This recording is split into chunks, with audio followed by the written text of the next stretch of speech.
إن شاء الله هنتكلم على موضوع سهل وبسيط وفي نفس الوقت بيعدي علينا كلنا وخاصة الشباب الجميل اللي قاعد من الأطباء. الكوف أسبابه كتيرة قوي، إنما إحنا هنتكلم على الحاجات اللي بننساها دايما ومع ذلك هي common ومهمة. common but forgotten causes of pediatric cough. اشتغلش لسه.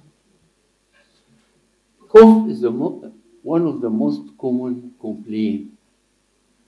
1 out of 5 of the causes for seeking medical advice. يعني من الخمس حاجات. عايزك تقلل من الكيبورد قبل ما اجيب. لا مش عايز اشتغل.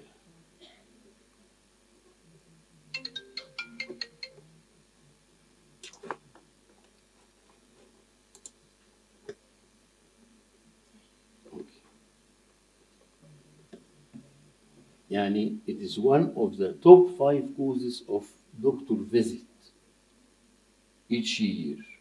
وتكلفة أدوية الكحة التراديشنال اللي هي أوت أوف سيل الموجودة في الأجزخانات من غير بريسكريبشن تساوي 4 بليون دولار، مبلغ كبير قوي.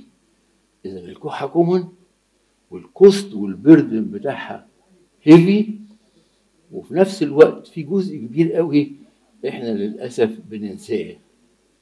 بنقسم الكوف سيمبلي اند براكتيكلي الى نوع الكحه ايه؟ دراي كوف وده الموست كومن كوز اوف كوف، اند ويت كوف.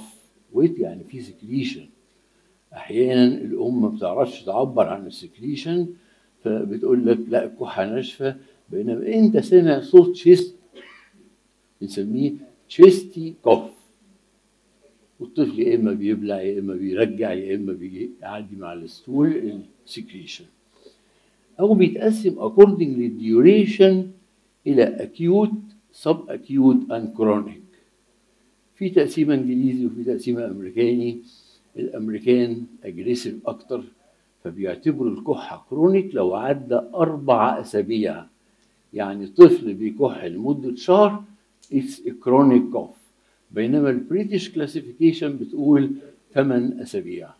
خلينا في الامريكان عشان نلحق نشخص بدري وبسرعه قبل ما الموضوع يقلب بحاجه ثانيه.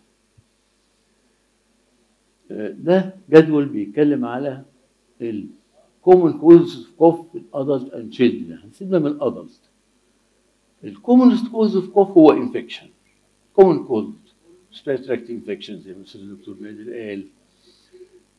الاسباب الحاجات بقى اللي هي يوجوالي كرونيك اللي بتعدي علينا الكوف فيريانت ازمه، مش الازمه نفسها، الازمه سهله تشخيصها، في جايد لاينز وفي خطوات بنشخص بيها الكرونيكال ازمه. انما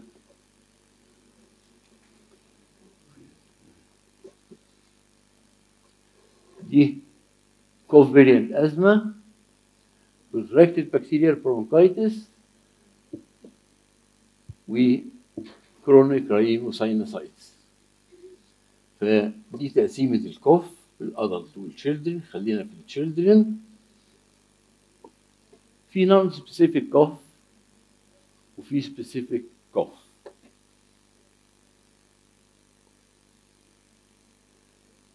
الكرونيك كوف in children symptoms or sign finding suggest the presence of ده اللي بنسميه بوينتر، كوف بوينتر. يعني ايه كوف بوينتر؟ يعني في حاجة معينة لقيتها في الهيستوري وفي الاكزامينيشن تقول لي الكحة دي سببها ايه. انما في حاجات تانية كوف without any pointer. لسه ما صلحتوش من فضلك. دي اللي بنسميها specific cough pointer. لما الام تقول لي في الهيستوري طب عايز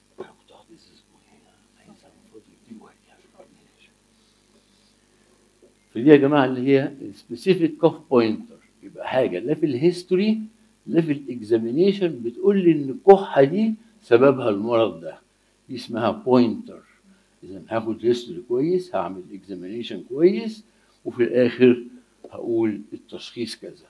وفي حاجات مفيش فيها بوينتر، انا مش لاقي لها حاجه، دي اللي بتمثل الحاجات الصعبه او اللي بنسميها الفورجوتن كوزز اوف كوف.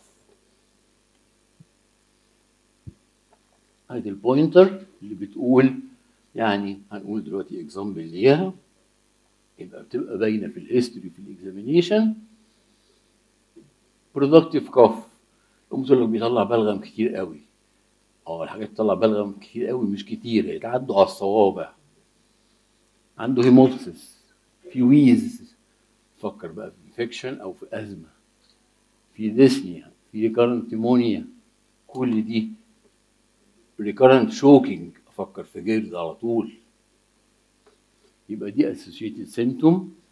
لقيت ميرمر وانا بكشف على العيان، سمعت كاردياك ميرمر، موست بروبلي ده كاردياك كوف. نيورولوجيكال ديزيزز، عنده بالاتوفارينجال انكومبتنس، عنده ريكارنت اسبيريشن، فيلير تو ثرايف، ما بيكبرش، بيكح وما بيكبرش، سيستيك فايبروزيس، وفي حاجات تانية كتيرة، واميون ديفيشنسي، العيان بيجي له ريكارنت نيمونيا اكتر من مرتين في السنه. يبقى كل دي بوينتر من الهيستوري ومن الاكزامينيشن. لقيت عيان عنده كلوبينج، اللي يعمل كلوبينج في مع الكحه تعدوا على الصوابع برضه. برونكيكسس، سابرتيف لانج بصفه عامه، سيستيك فايبروزيس، تشيست وول انومالي، وعنده congenital chest wall abnormality، ممكن تعمل له كوف. وابنورمال بريس ساوند. روتين انفستيجيشن، بنعمل اكس راي شيست وسبايرومتري. ادي بقيه البوينتر بتاعتنا. ده انا ممكن يا جماعه من صوت الكحه بس اشخص الكحه. الرينجنج، ميتاليك كاركتر، ده انا بتعامل مع لارنجايتس. الووبين كوف followed by inspiration، يبقى دي حاله ووبين كوف. السايكوجينيك كوف، يبقى قاعد العيان في وسط العياده من صوت كحته، ده حاله سايكوجينيك كوف. والويت كوف زي ما اتفقنا مع السبرتيف لانج ديزيزز. نيجي بقى لل 3 موست كومن كوزز اوف كرونيك كوف اللي بتعدي علينا كلنا. اول حاجه الازمه، مش الازمه العاديه بتتشخص بسهوله، ليها دايجنوستيك كرايتيريا. احنا بنتكلم على what is called cough variant asthma. هشغل لوحده جايز. في بروتراكتيف بكتيريال برونكايتس بقت كومن دلوقتي، اورينتد بيها وبقينا نشخصها، و نون سبيسيفيك كوف. شكرا. فين بقى يا ستي؟ ده النكست ودي البوينتر وده النكست. اوكي. البروتراكتيف بكتيريال برونكايتس من الحاجات المهمه اللي ما بتتشخصش بسهوله، ونعتبرها برونكيال ازمه وندي علاج ازمه، والعيان ما بيستجيبش، فرجوتن، مش في دماغنا نفكر فيها. هم بتعدي في ستيجز. اول ستيج بروتراكتيف بكتيريال برونكايتس العاديه بتاعتنا، ودي بتبقى usually reversible and usually recurrent.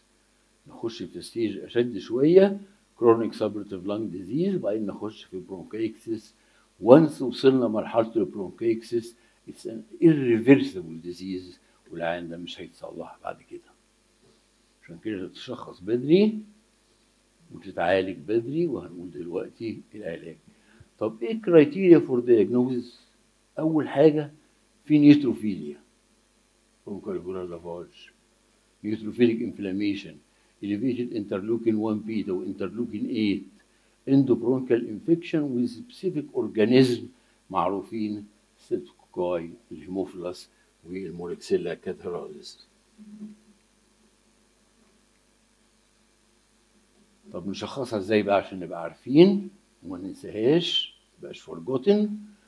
اول حاجه common in children under the age of 5. في الكبار ما بنشوفهاش، انما في الاطفال بنشوفها يوجوالي في سن اقل من 5 سنين، سن البرونكيال ازمه. معظم حالات البرونكيال ازمه بتتشخص قبل 5 سنين. يوجوالي دايجنوز ازمه والعيان ده بياخد علاج ازمه وما بيتحسنش. يبقى عشان اشخصها لازم الاقي 3 حاجات. اول حاجه continuous chronic wet cough، عيان بقاله شهر بيكح والكحه بتاعته فيها بلغم، ابتدي افكر فيها بقى. نمره 2 ابسس مفيش اي بوينتر فيها، مفيش حاجه فيها بتقول ماشيه مع المرض الفلاني.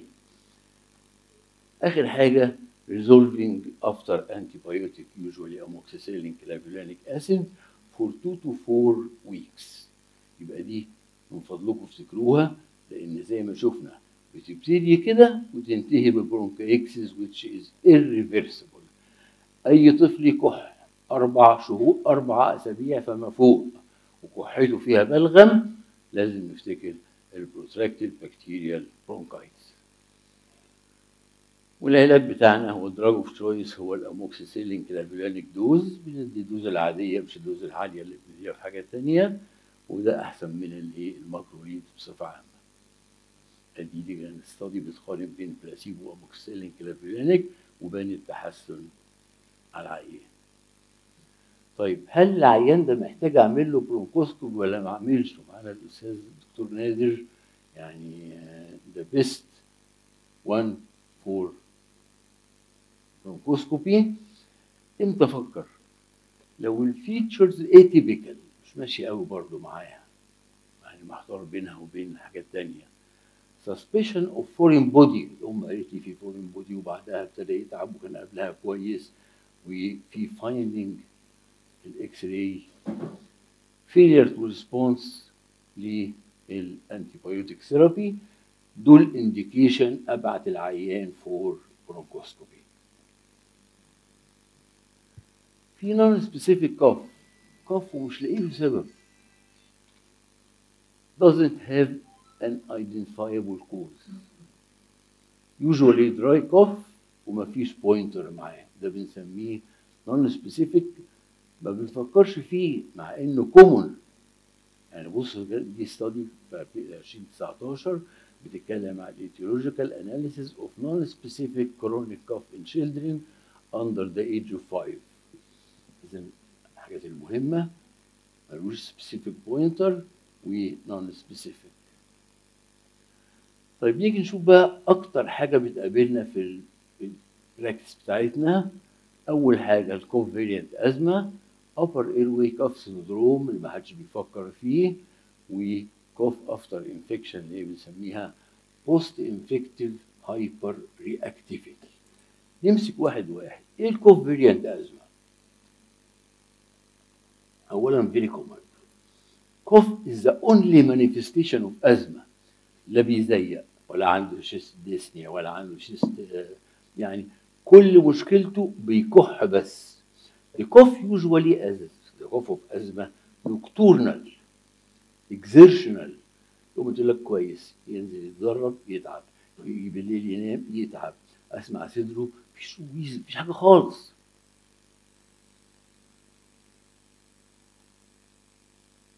One of the most common cause of cough flu، مفيش حاجه خالص، episodic مفيش كل الكلام ده. It's a bronchial type of bronchial hyperresponsiveness. cough variant asthma من 30 ل 60% of patients presenting with chronic cough without any other symptom. ممكن عن أزمة without any other manifestations of bronchial asthma. طيب قلنا nocturnal exertional after exposure to allergen وبوزيتيف الميتاكولين تيست اللي هي تيست فور ايرواي هايبر رياكتيفيتي. كل دول بنشخص بيهم الكوف فيريانت أزمة وعلاجهم علاج الأزمة. العيان اتحسن يبقى احنا كلامنا صح وماشيين مظبوط، يبقى العلاج انهيل ستيرويد. دي حاجات انتوا عارفينها كلها مش هنضيع وقتكم فيها. ده حاجة برضو مهمة يا جماعة ومحدش بيشخصها أو بينسى يشخصها، حاجة بنسميها upper airway cough syndrome أو post nasal drip syndrome. معظم العيانين اللي عندهم راينايتس whether allergic or non allergic عندهم الكوف دي.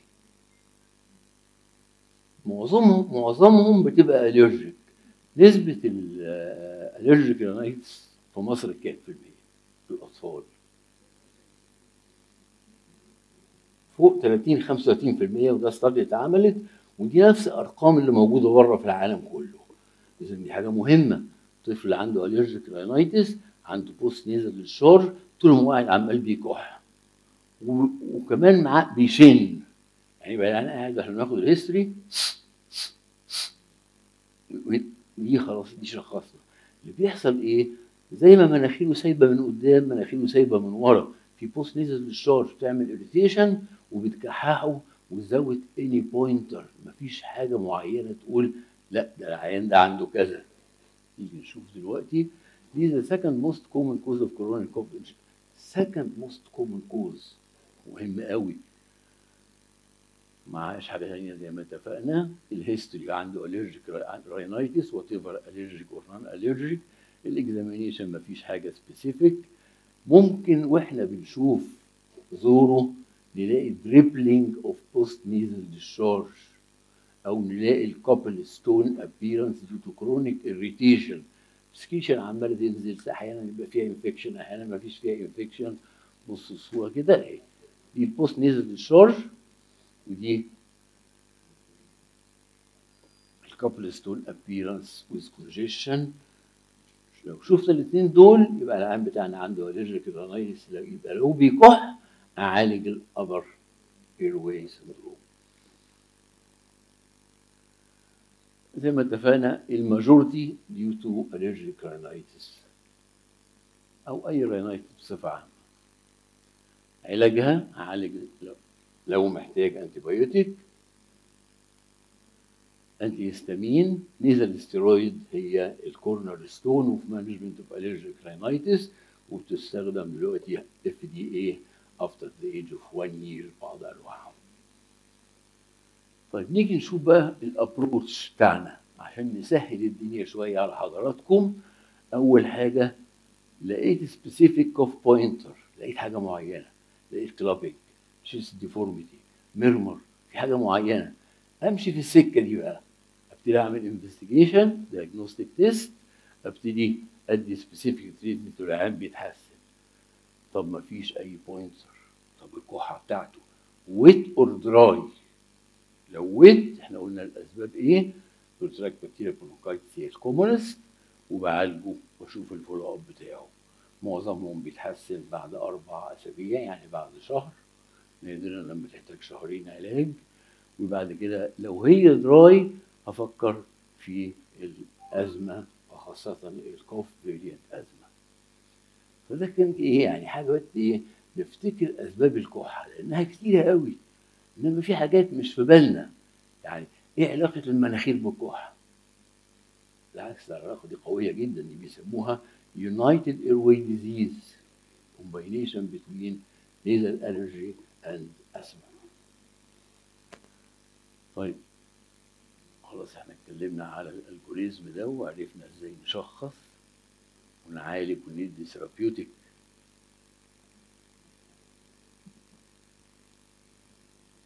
طيب نيجي نتكلم بقى على علاج الكحة. This is symposium sponsored بفارماكون، وهم عاملين specific mucolytic agents. التريتمنت اوف كوف في conventional ونون conventional. عالج السبب، يعني انا بيكون عشان عنده انفكشن، لا ده انا عالج الانفكشن. وفي نون سبيسيفيك اللي هو الالترناتيف ميديسين زي الهيربال ميديسين. نقسمهم كده الى جروب. اول حاجه فارنجيال ديمالسنت، العيان الزور بيوجعه وبيكح ياخد له باستيلي، ياخد له الحاجات اللي هي موجوده في الماركت. اكسبكتورانت انتي تاسل just to suppress and sedate cough especially at night. واخر حاجه الادجوفنت ثيرابي. نيجي نشوف واحد واحد في دول. ايه الفرق بين الميوكوكاينيتكس والميوكوليتيك؟ هنعرفها لو شفنا الصورة دي. أول حاجة المسؤول عن البلغم، البلغم بيتكون من إيه؟ من حاجتين.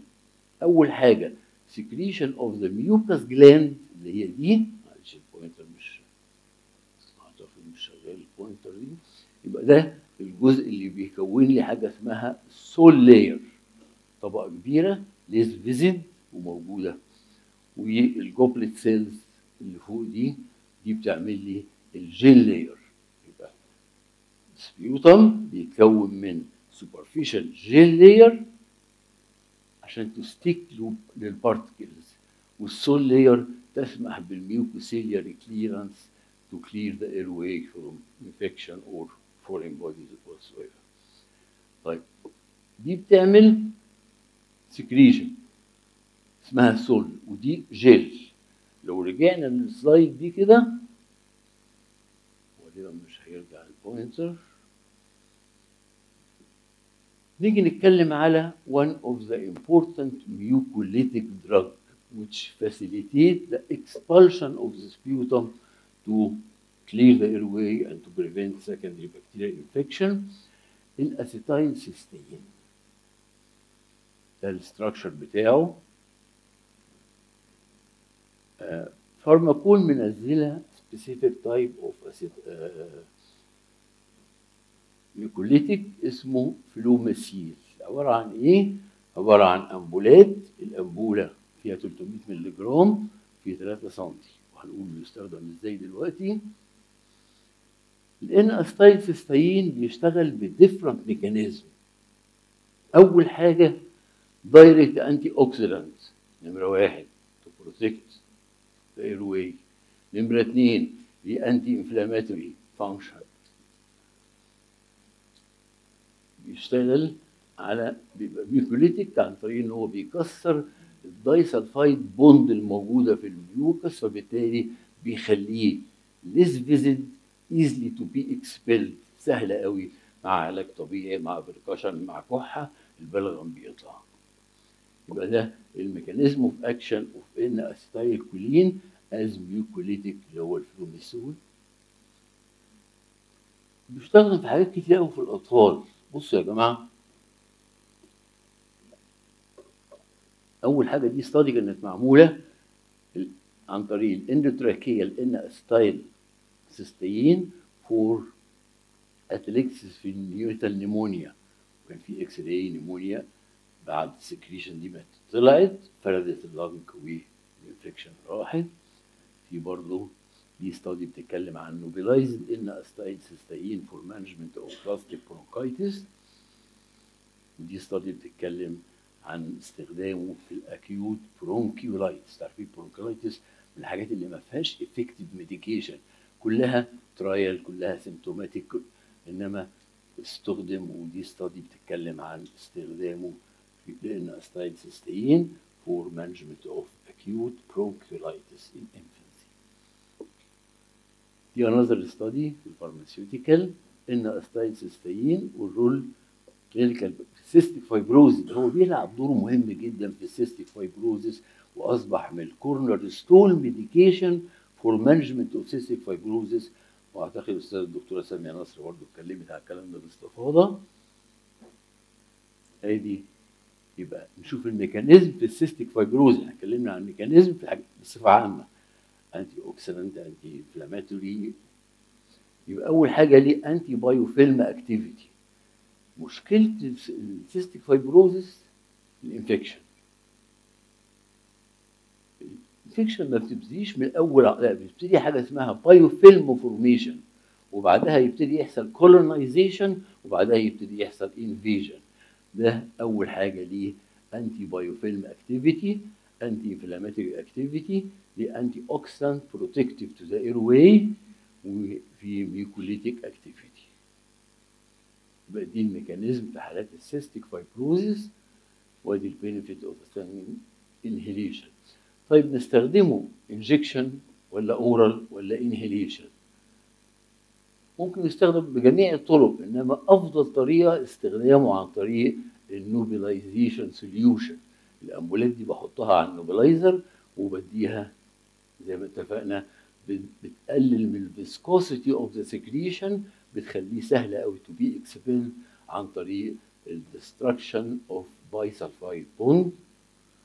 اذا الفرق مميزات بقى الانهيليشن دايركت اكشن، رايح على طول مكان الانفكشن او مكان السكريشن الموجوده. رايح للتارجت بتاعنا، ما بيعديش على الاذر اورجان، فبالتالي السيف بتاعته. واخر حاجه فاست اكشن ولور دراج دوزز. اذا الانهيليشن باي نوبيلايزيشن is the best way to give N-acetyl cysteine او الفلوماسول.